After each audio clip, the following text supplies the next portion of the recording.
I want to dig in because at this point is you wrote this book for me. So like, yeah, I did. I've had anxiety. I've dealt with anxiety. I've worked in corporate America. I've tried to start companies. I failed. I've been terrified.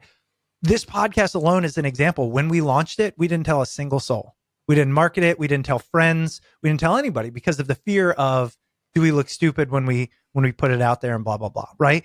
And as I was reading, I was like, this, not only is it not what I expected, it's exactly what I needed. Oh, So that makes me so happy, by the way. Honestly, like nothing you could say would make me happier than that. All the work that I put into it, you know. And it's true. And you have the pedigree and the just everything to back it up. So by the way, I love that too. I waited until I had enough authority that the person who's from hustle culture who would be like, yeah, that Matt Higgins, like he's on Shark Tank, he's rich or something. You know what I mean? To be like, yes, actually, that's not what I planned to tell you. Exactly. You know what I mean? But I got your attention. Well, what's funny is I've said this, I think, on the podcast once or twice, but you know, we get probably 10 to 15 emails a day. And almost every time I just delete the ones that say like CEO of blank or investor in blank, because everybody does that today. We have people who like, they have a coaching business and they call themselves the CEO of something, and it's like a 30,000. It's true, right? Right. I think I've gotten pretty good at separating. Oh no, this person, like, yeah, they've accomplished things, so it's worth listening to, but that's not their message. Their message isn't just look at my accomplishments. It's like, how can I help others with the things I've accomplished? And I actually, because I keep saying this, let me explain to people listening some things you've said that, and I'd like for you to expound so we can understand it. You said, if you're someone who's worried you won't succeed, you've already failed. And I'd like for you to talk about that a little bit because, again, that's something you could read and go, man, everybody has doubts, right? So if I feel doubtful, does that mean I shouldn't even start? And that's not at all what you're saying. So tell us a little bit more about that. So can I unpack the whole thing just a little bit? Like, of course, we got time there. So just those who are listening, a lot of people already know this already, but I became obsessed with this idea of burn the boats as phrasing when I worked at the New York Jets, and we were in a skid. And our emotive head coach, who's like, you know, big Rex Ryan, big jowls, he gives this very emotional speech to the team. We were playing the Steelers. We were the underdog.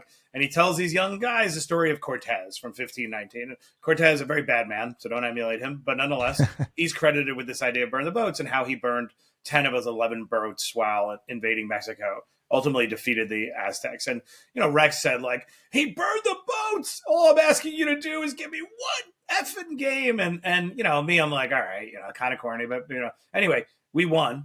And then the players in the New York Times did a big interview, and all the players attributed the extra level of effort they were able to achieve by this crazy Cortez story about the guy who burned the boat. Wow. So this phrase has repeated, right?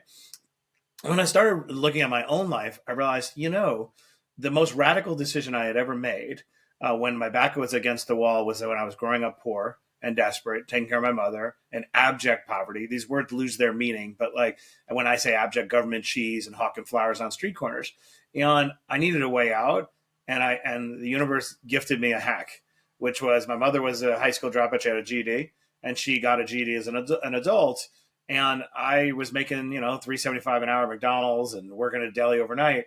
And I kept seeing these ads in newspapers because, you know, you're scrambling, right? And it said, you know, college students only. And I was like, what the hell is it about being a college student that enables me to 2x my income? But I need to be that thing. And then I remember I had an epiphany. What if I dropped that on purpose, got my GED? I watched my mother go to Queens College. I was like, I could go to college 2 years earlier. And I remember excitedly telling my guidance counselor, like, Mr. Barkin, you know, because I'd get picked up by the police all the time. And I'm like, no, you don't need to send the cops anymore. Like, I figured it out. I'm going to drop out of high school, get my GED on purpose, and I'm going to go and I'm going to get a job, you know. And now one of the first lessons I learned is when people don't have context because you're carrying shame, their advice is corrupted.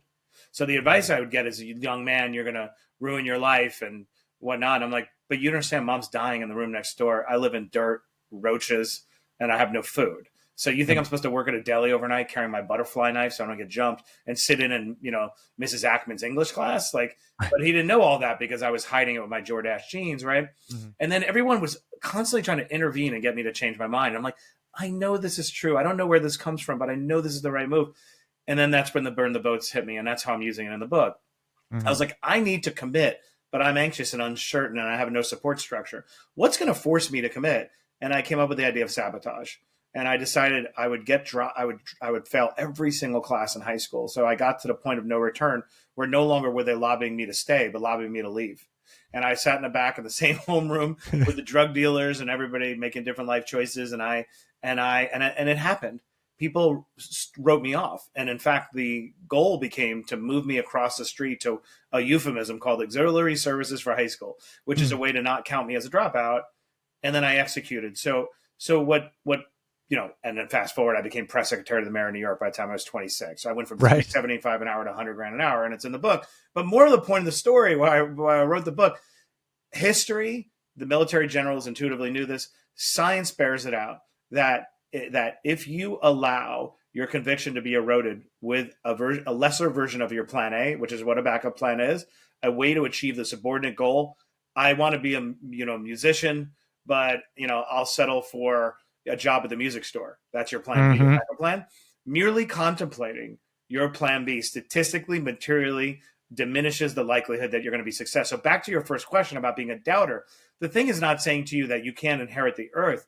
The thing is saying the thing you need to work on is a risk, synthesis process, whatever it is that's making the doubt repeat, because I'm telling you, you are much less likely to be successful. That is a fact. That's not mean. That's not rude. That's not lecturing. It is an absolute scientific fact. And that's the purpose of the boat. Now, people say this on Instagram, burn the boats, jingoistic nonsense. The problem is it's not actionable. So why the book is so nuanced is I wanted to make it actionable and tease apart what are the metaphorical boats that a lot of us share. You and I share anxiety, right?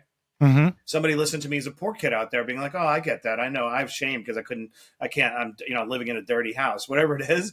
What are the metaphorical boats that are the underlying source of that doubt so that we can burn them? And that could increase the likelihood that you'll actually achieve plan A. All of that makes sense. And your story is really compelling.